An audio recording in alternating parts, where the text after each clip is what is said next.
Hello there, welcome to the special end-of-year edition of Talking Europe on France 24. Now, what a year it's been in Europe. European elections, 2 Brexit deadlines extended, snap elections and government turmoil of various kinds in Spain, Austria, Greece, the UK, Italy, Romania, Malta, the list goes on.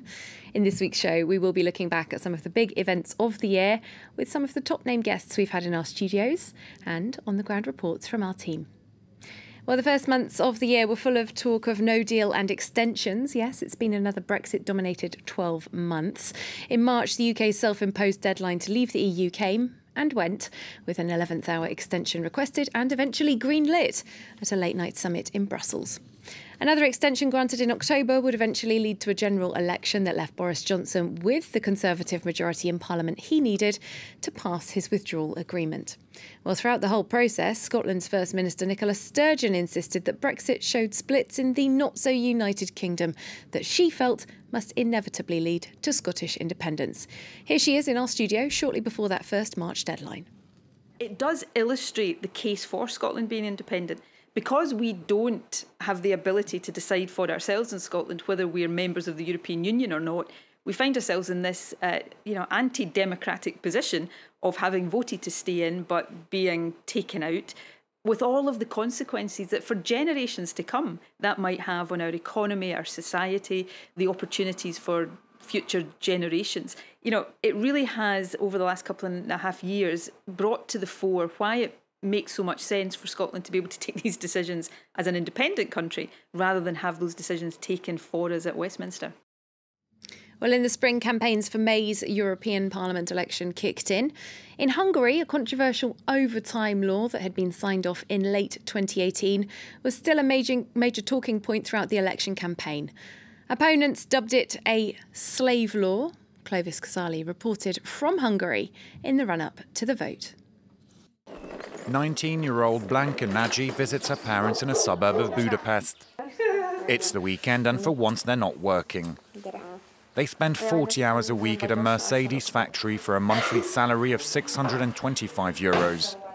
But as of this year, their employer can demand up to 56 hours work a week for exactly the same pay.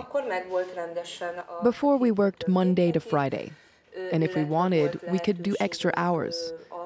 In general, we accepted, but weren't forced to come Saturday morning or afternoon.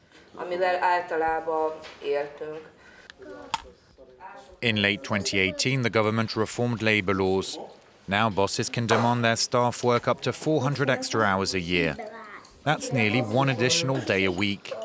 Companies can also delay paying these extra hours by up to 3 years.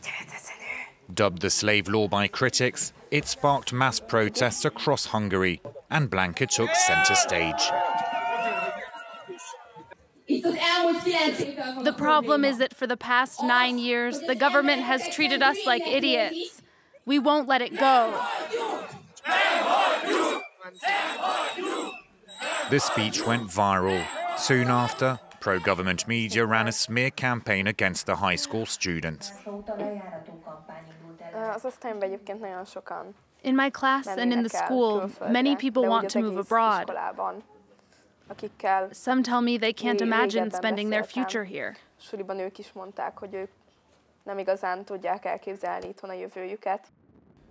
In the south of Budapest, a workers' union went on strike against the new law and demanded better salaries. The 3,100 employees of this tyre factory won their battle, but are careful not to criticise authorities or their bosses. Ez még 2017-ben történt, mivel nem jöttek emberek dolgozni. Our buses are struggling to recruit in Hungary.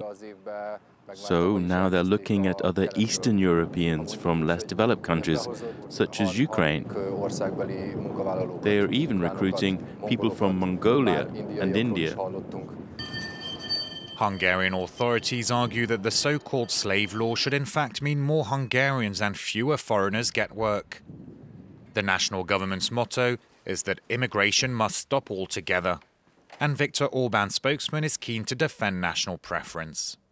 You have to take care of your own population and your own families first. And again, it's a philosophical difference whether you would like to rely on external resources. The more migrants come to your country, it's going to change the culture and the civilization of the country. We would like to avoid that. We wouldn't like to become a migration country here in Hungary. Orban's centre-right allies in Europe suspended his party from their group over issues including minority rights and media freedom. But he remains as popular as ever, with polls showing that over half of Hungarians back him in the European elections. Well, in Hungary, Viktor Orban's Fidesz party did emerge again as the dominant party in the European elections, scoring 52% of the national vote and 13 of the 21 seats. As for the overall picture, the European Parliament became more fragmented, with big gains for the centrists, Greens and far right. Meanwhile, the centre-right and centre-left groups both lost seats. Well, one of the European Union's poorest states, Romania, had barely time to draw breath after the EU election, before the leader of its then ruling party was sent to prison for graft. Liviu Dragnea's jailing, throwing the spotlight on corruption in Romania. Our team travelled there soon after, hearing from anti-corruption activists and the official who's been investigating more than 2,000 cases of corruption each year. This from Luke Brown.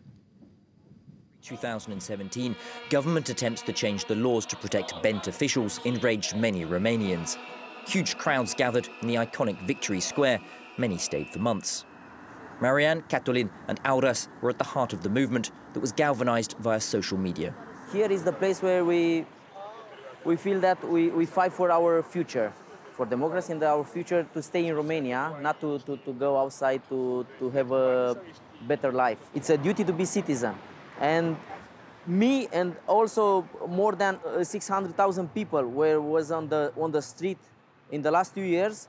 It showed that we'll achieve and we'll change Romania. For these activists, the biggest protest since the fall of communism in Romania are just a starting point. We didn't achieve, let's say, a progress in terms of cutting down corruption at this moment. We achieved a progress just in terms of people understanding that the corruption is a bad thing. But we still have a lot of corruption, so we still have a lot of problems. The movement has thrown light on the scale of corruption. In May, Liviu Dragnea, the head of the governing PSD party, was jailed for 3.5 years for graft. And his rival, President Klaus Iohannis, has sided with the protesters. He called and won a referendum that countered government plans to protect corrupt officials. The fight against corruption has had its successes. From 2013 to 2018, the National Anti-Corruption Directorate, the DNA, indicted 57 ministers, MPs and senators, seizing €2 billion. That was under the leadership of Laura Kövesi. But she was removed from the job last year and accused of malfeasance, charges that Kövesi says were politically motivated harassment. There was always a desire to intimidate me, to harass me and my colleagues, to send a message that if you do your job, then you can have problems. We upset politicians. We upset people who hold high office in Romania, people with large fortunes. Kövesi has become a figurehead in the anti-corruption fight, her reputation growing with the support of Romanians fed up with a corrupt country. The day that I was removed from the DNA, my message to citizens was, don't give up, corruption can be beaten, and I still believe in this idea. Romania's battle against corruption has had some success, Transparency International putting it ahead of Bulgaria, Hungary and Greece within the EU, but it also warns that backsliding by the government could threaten that progress. Well, Luke Brown, who made that report, is in the studio with me now. Hi there, Luke. Tell us a bit more about Laura Kövesi. She's left the anti-corruption fight in Romania and she's taken up a top European job now. Yes, in September she was named the head of the new and powerful European Public Prosecutor's Office. She'll be in charge of investigating and prosecuting crimes and fraud against the EU budget. Now, what it changes is that the EPPO can initiate investigations into corruption. That's something that the current EU anti-corruption bodies could not do. It's also independent of member states and EU institutions. And she was nominated despite the opposition of the Romanian government, perhaps understandable given the dozens of ministers and MPs and senators that she charged with corruption. It's also a vindication for the anti-corruption activists with whom I've spoken, who say it will encourage Romanian prosecutors to stand up to power. It has been a very busy few months politically in Romania. How's that impacted the anti-corruption fight? Well, in October, the government of the discredited SPD collapsed. Ludovic Orban of the PNL became a prime minister. Now, he's an ally of the president, Klaus Iohannis, and Iohannis was re-elected in November, easily beating the challenger from the corruption-tainted SPD. Iohannis is popular because of his stance against the weakening, or the attempts to weaken anti-corruption investigations by the previous government. However, the new government does not have a a majority. It's also vowed not to interfere with the judiciary, and interference in the judiciary was really what prompted those big protests of 2017. The next parliamentary elections without that majority, though, won't take place until November of 2020, potentially snap elections sooner than that, though. All right, plenty to keep an eye on. I'm sure you'll do that for us. Thanks so much, Luke. We've got plenty more of your reports coming up in this programme as well. Well, back in Brussels, as the results of the EU elections sank in, the leaders of the member states started wrangling over who should lead the European Commission. One of the top names being touted was Danish Competition Commissioner Margrethe Vestager. I asked her in June whether the European Union might be about to get its first female commissioner. I find that it's long overdue that you have a woman on this post as well, because women are not a minority. We are half the European population, half the world population. So I think it's about time that also the Commission reflects that fact, because it is important that you have more diverse forums to exercise power. Well, in the end, the job did go to a woman, but someone who wasn't even officially in the running, Germany's then Defence Minister, Ursula von der Leyen. Her nomination as the European Commission President was seen by some in Europe as a backroom deal between France's President and Germany's Chancellor. A much criticised decision, in fact, that would come back to haunt Emmanuel Macron, as we'll see later in the programme.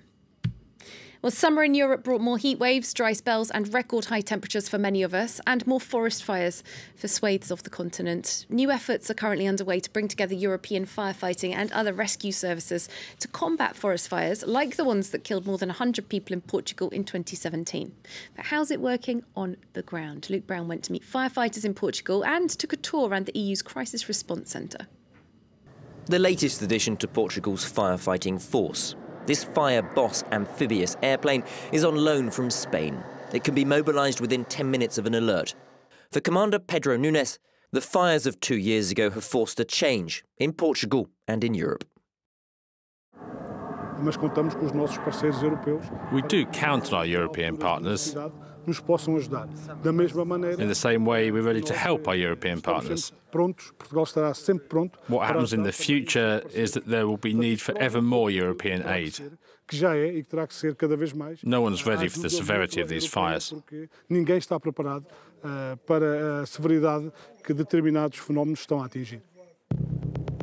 Over 100 people died in Portugal's wildfires in 2017. But Portugal isn't Europe's only vulnerable country. 1.2 million hectares went up in flames last year across the EU. And last year, Sweden recorded its worst ever wildfires, even Portugal sending aircraft to Scandinavia to help.